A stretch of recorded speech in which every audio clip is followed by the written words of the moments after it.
بسم اللہ الرحمن الرحیم۔ آپ صلی اللہ علیہ وسلم کی عمر 35 سال ہوئی تو مکے میں زبردست سیلاب آیا۔ قریش نے اس سیلاب سے محفوظ رہنے کے لیے ایک بند مینار رکھا گیا تھا، مگر یہ سیلاب اس قدر زبردست تھا کہ بند توڑ کر کعبے میں داخل ہو گیا۔ پانی کی زبردست ریلیں اور پانی کے اندر جمع ہونے کی وجہ سے کعبے کی دیواروں میں شگاف پڑ گئے۔ اس وجہ سے پہلے ایک مرتبہ یہ دیواریں آگ لگ جانے کی وجہ سے کمزور ہو چکی تھی، اور یہ واقعہ اس طرح ہوا تھا کہ ایک مرتبہ کوئی عورت کعبے کی دھونی دے رہی تھی کہ اس آگ میں سے ایک چنگاری اڑ کر کعبے کے پردوں تک پہنچ گئی۔ اس سے پردوں کو آگ لگ گئی اور دیواریں تک جل گئی۔ اس طرح دیواریں بہت کمزور ہو گئی تھی۔ یہی وجہ تھی کہ سیلاب نے ان کمزور دیواروں میں شگاف کر دیے۔ سیدنا ابراہیم علیہ السلام نے کعبے کی جو دیواریں اٹھائی تھی وہ 9 گز اونچی تھی۔ ان پر چھت نہیں تھا۔ لوگ کعبے کے نذرانے وغیرہ لاتے اور یہ نذرانے کپڑے اور خوشبوؤں وغیرہ ہوتی تھی۔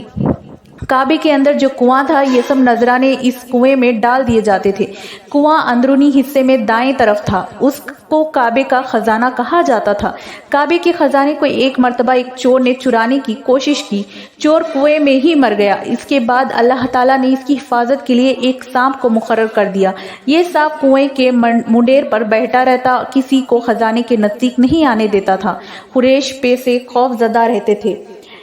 اب جب کہ کعبے کی دیواروں میں شگاف پڑ گئے اور نئے سرے سے اس کی تعمیر کا مسئلہ پیش آیا تو اللہ تعالیٰ نے ایک پرندے کو بھیجا، وہ سانپ کو اٹھا لے گیا۔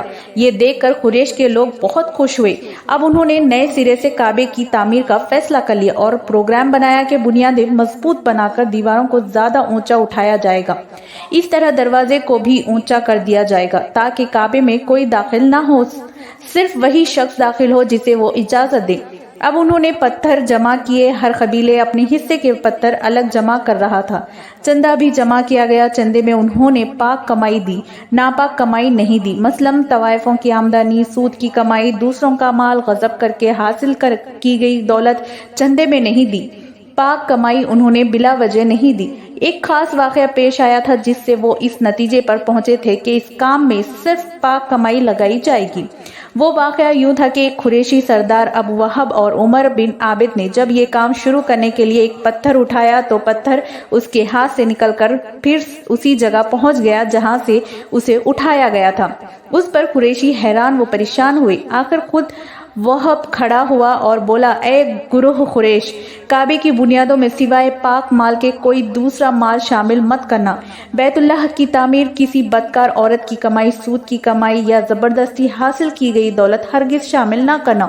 یہ واحد نبی کریم صلی اللہ علیہ وسلم کے والد حضرت عبداللہ کا ماموں تھا اور وہ اپنی قوم میں ایک شریف آدمی تھا۔ جب قریش کے لوگ خانہ کعبے کی تعمیر کے لیے پتھر ڈھونڈ رہے تھے تو ان کے ساتھ نبی صلی اللہ علیہ وسلم بھی پتھر ڈھونڈنے میں شریک تھے۔ آپ صلی اللہ علیہ وسلم پتھر اپنی گردن پر رکھ کر لا رہے تھے۔ تعمیر شروع کرنے سے پہلے قریش کے لوگوں نے خوف محسوس کیا کہ دیواریں گرانے سے کہیں ان پر کوئی مصیبت نازل نہ ہو جائے۔ آخر ایک سردار ولید بن مغیرہ نے کہا کہ کعبے کی دیواریں گرانے سے تمہارا ارادہ اصلاح اور مرمت کا ہے، اس کو خراب کرنے کا نہیں۔ جواب میں لوگوں نے کیا کہا، ظاہر ہے ہم تو مرمت اور اصلاح چاہتے ہیں۔ یہ سن کر ولید نے کہا، تب پھر سمجھ لو کہ اللہ تعالیٰ اصلاح کرنے والوں کو برباد نہیں کرتا۔ پھر ولید ہی نے گرانے کے کام کی ابتدا کی، لیکن اس نے ابھی صرف ایک ہی حصہ گرایا تھا کہ معلوم ہو جائے کہ ان پر کوئی تباہی تو نہیں آتی۔ جب وہ رات خیریت سے گزر گئی تو دوسرے دن سب لوگ اس کے ساتھ شریک ہو گئے اور پوری عمارت گرا دی، یہاں تک کہ ان کی بنیاد تک پہنچ گئے۔ یہ بنیاد حضرت ابراہیم علیہ السلام کے ہاتھ سے رکھی ہوئی تھی۔ حضرت ابراہیم علیہ السلام نے بنیادوں میں سبز رنگ کے پتھر رکھے تھے۔ یہ پتھر اونٹ کے کوہان کی طرح کے تھے اور ایک دوسرے سے جڑے ہوئے تھے۔ ان لوگوں کے لیے ان کو توڑنا بہت مشکل ثابت ہوا۔ دائیں کونے کے نیچے سے قریش کو ایک تحریر ملی۔ وہ تحریر سریانی زبان میں لکھی ہوئی تھی۔ انہیں سریانی زبان نہیں آتی تھی۔ آخر ایک یہودی کو تلاش کر کے لایا گیا۔ اس نے وہ تحریر پڑھ کر انہیں سنائی، میں اللہ مکے کا مالک ہوں جس کو میں نے اس دن پیدا کیا، اور میں نے آسمانوں اور زمینوں کو پیدا کیا۔ جس دن میں نے سورج اور چاند بنائے